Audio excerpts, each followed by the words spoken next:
Hey guys, welcome back. Very excited to be here with you this evening. I'm still getting over not having a voice a little bit, and so just bear with me as I go through this. But I had a little bit of inspiration tonight. I'm getting in some just some end of year planning done, some end of year commitment setting and goal setting done. We're leaving town tomorrow, my family and I, and so it was just a good time to get up here, meet with my staff a little bit today, get some end of year stuff knocked out before they left the office, and then get ready to tackle the beginning of the year here that's coming on really soon. So welcome to 2017, almost, right?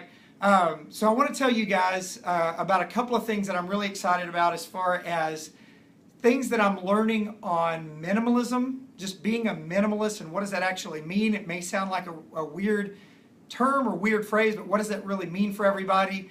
And then also just getting back into the new year quickly, getting out of this holiday slump that so many people get into, so many entrepreneurs that I know, people who really have to get up and just run with things quickly throughout the week, throughout the year. They get into this holiday slump because as entrepreneurs, we are responsible for taking the ball and running with it, right? And even if you're not an entrepreneur, even if you don't have your own business, as an employee, you can take more time off than you should at the end of the year and realize that it's really hard to get things going again at the first of the year. Hang on one second. I'm going to plug in.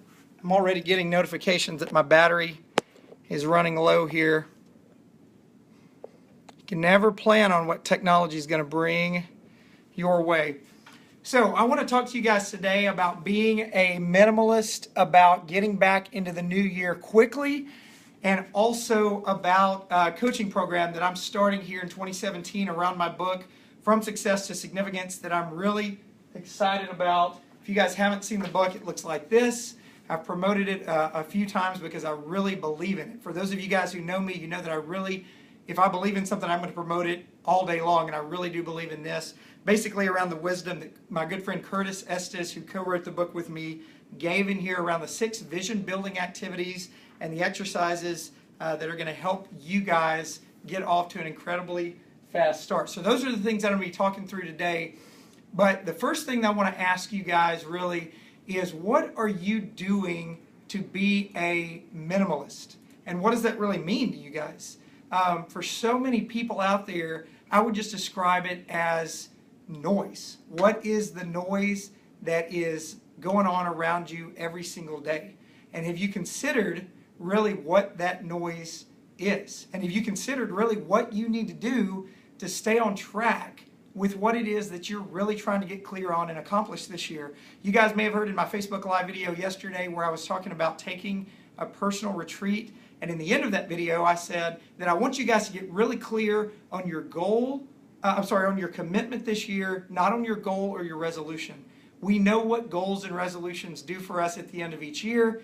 Science has proven that it doesn't work. Psychology has proven that it doesn't work. Call it a generational thing, call it whatever. Just in today's time, it just doesn't work to say I'm going to set a New Year's resolution or a goal.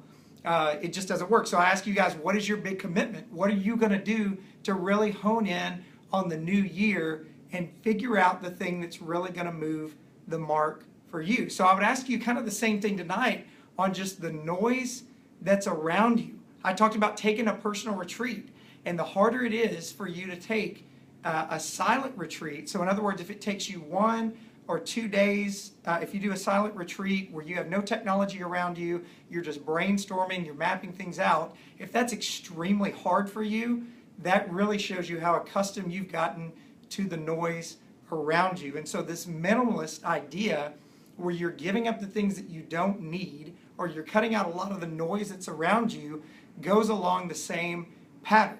And so I would ask you guys, what is it that's around you? And some of you may not even know what it is right now that's around you each day because you're so used to having it in your life.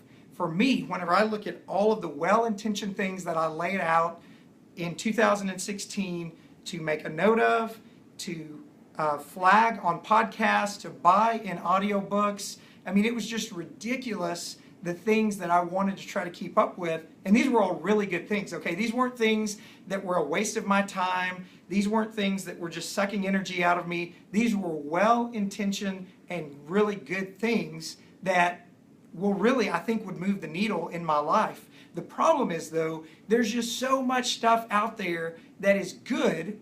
Now, plenty of us are spending time on things that are just wasting time, right? But there are so many things out there that are good that are just not going to help you hone in on the one thing or the couple of things during the year that are going to really move the needle for you. So for me, it's apps on my iPhone. At one point, I had 85 apps on my iPhone, and I swear to you, some of you may think I'm crazy about this. I used every single app for some purpose or reason during the day, the week, the month, the year on that iPhone to where I felt like I could not delete it. But I had 85 apps on my iPhone. So what have I done in the fourth quarter here is I've gone through and I've deleted a ton of those apps. Yes, I was using them. Yes, they were good for me, but they weren't helping me focus on the things that I really needed to do. Same idea with podcasts. I follow a lot of different podcasts out there that are good podcasts. I think they could really do a lot of good for me in life. But what? It just becomes way too much. It's way too much on the plate. Same thing with audiobooks. I love listening to audiobooks about as much as I love listening to podcasts. I started downloading books, and every time somebody would recommend a book that I knew would be good for me in my life, I would download it. And then I would download another. And I'd get halfway through that one, I'd download another. And suddenly I had an entire iCloud library full of ebooks or an Audible library full of books that were just stacking up and piling up. So what did I have to do? I had to move a ton of those back over into the cloud, and I vowed that I'm not going to buy another ebook or audiobook until I get through with some of those. And I know, again, I mean, this is the most important thing to me, is that these aren't things that are wasting time. These are really good things. I talk about that in financial planning with my clients all the time. You could be spending money on really good things for your family, but get into this liquidity squeeze in your 30s, 40s, and 50s where you realize, look, I don't have a lot of liquid money, not because I'm just blowing money all the time, but because I've got money going to all these different directions. Kids' education planning, investments, retirement planning, liquidity as far as big financial things that are coming up in the future. I get into this liquidity squeeze to where I don't have a lot of cash to pull from because it's all tied up in other things,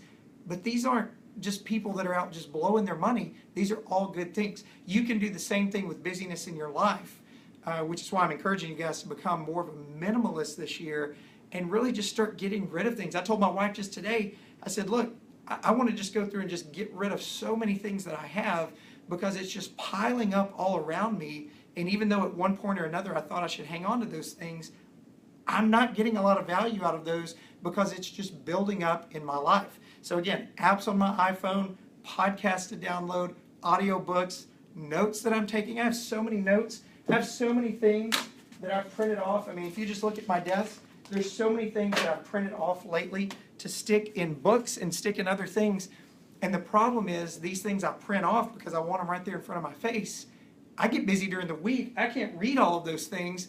And so all of a sudden it just starts piling up on me, okay? Emails. I spend so much time, or I did spend so much time in emails, I had to get my staff to start sending me only the things that were important that I needed to take action on each day. Those are now the things that I look at, not looking at 40 or 50 or 60 emails. And so I would say it's all about delegation when it comes to that. My possessions, as I mentioned, screens in my face. It becomes too much for all of us. So here's what I would encourage you guys to do. Think about these stats. The average teenager spends 8 to 9 hours a day on some form of media, whether that is computer screens in the face, whether that's an iPad or an iPhone or whatever it is. The average teenager spends 8 to 9 hours a day on some form of media. What are they going to be teaching their kids whenever they grow up if that's how they've lived their teenage years? It's just that we always have to have a screen in our face. People, adults included, spend about 50 minutes on average on Facebook each day. Just scrolling through. FOMO, fear of missing out. I'm going to miss out on something. I better just keep scrolling through. Every 10 minutes I go back to Facebook and scroll through something else. That's definitely not going to help you guys to take on this minimalist activity or this minimalist mindset.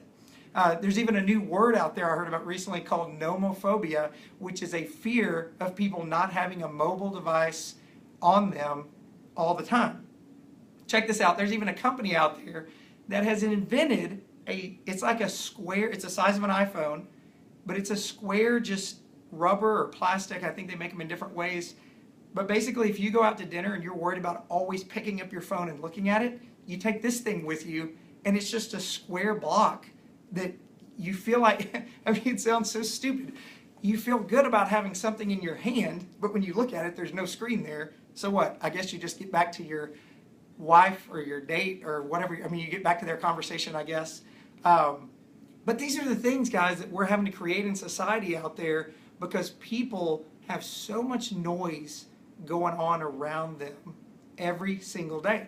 I heard a stat recently that I did not believe. I had to go back and listen to it a few times on this podcast I was listening to. It was actually on the Bulletproof Radio podcast recently with Dave Asprey. But the average American has over 300,000 objects in their home. So I hear that and I'm like, okay, that's not true. There's no way that that's true. The average American has over 300,000 objects in their home. Well, if you start thinking about it, it's like a pair of socks. No, those are two objects.